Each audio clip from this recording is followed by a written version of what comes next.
Here with John McNamara, lifelong Millville resident. Yes. Tell us a little bit about what happened one day when he was having lunch in Okinawa in '45. That's exactly right.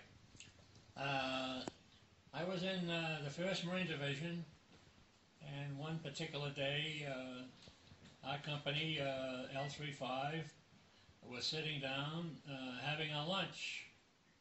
And unfortunately, we didn't put out any people to guard the area. Crazy. But we didn't realize at the time that we were practically surrounded by a platoon of Japs. And so just as we started to open our cans, we never got any hot food. It was all in cans, and you had to open it with your K-bar knife. And we were getting ready to do that, and fortunately a lot of us had the K-bar knives in our hand. Think about that now. We used the K-bar knife in fighting, but we also kept our weapons close to us. And we were just starting to eat when all around us, in the brush all around us, we were sitting in a little grassy area. The Japs started screaming and coming out, and I'll tell you, your heart was racing. And the first thing I did, I grabbed my M1 rifle. I always had a bayonet on the end of it, and I stood up, and all the other fellows, of course, stood up. And before we knew it, we were intermingled with a platoon of Japs.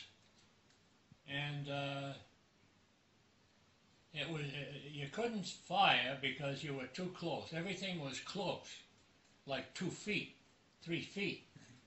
So you had to use your bayonet or your knife or your feet or something like that, okay?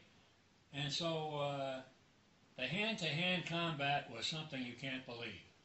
And so all of a sudden I was facing 2 Japs with bayonets coming at me. But I'll tell you, you look in a man's eyes and you know when they're scared. Well, these 2 Japs were scared. And I had special training in bayonet, the Biddle system. And they came at me, and it was true. They always carried their bayonets low. Bad habit. Because all I did, I used to sharpen my bayonet with a file. You could shave with it, if you will. You may not believe that, but you could. I never tried it. But anyway, these 2 Japs, they were shoulder to shoulder, which made it so much easier. And all I did was slash both of them in the throat. And they went down and they were out. Just then somebody yelled, "Mac, behind you." So I dropped to one knee. I knew there had to be somebody with some kind of a knife or something behind me, and I wanted to drop to my knee in case he was already on his way down with it. Well, I looked up just in time to parry. I had the M1 rifle with me. Greatest rifle ever made. The M1 rifle, and I parried his stroke. He had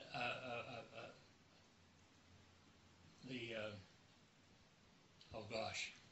Samurai, right? The samurai sword. Yeah. He had a samurai sword. He was an officer. And you'll see a picture of him evidently in the paper. And so he was halfway down, and I caught him with my stock of my rifle. It took a big chunk out of it. And I belted him with the butt of the rifle. I think I broke his jaw, quite sure I did, because he was on his way down then. And then I finished him up with the bayonet.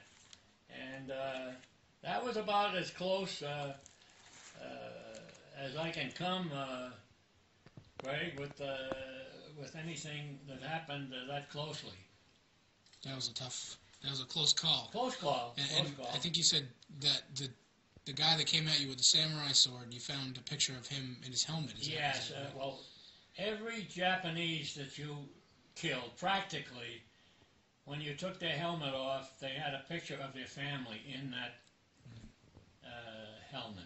And he had his picture, which you'll see. Yep. People are going to get It's right here. Here it is. Yep. Yeah. And he had the picture of his wife and kids. And I felt kind of bad then. But I was still happy to be alive.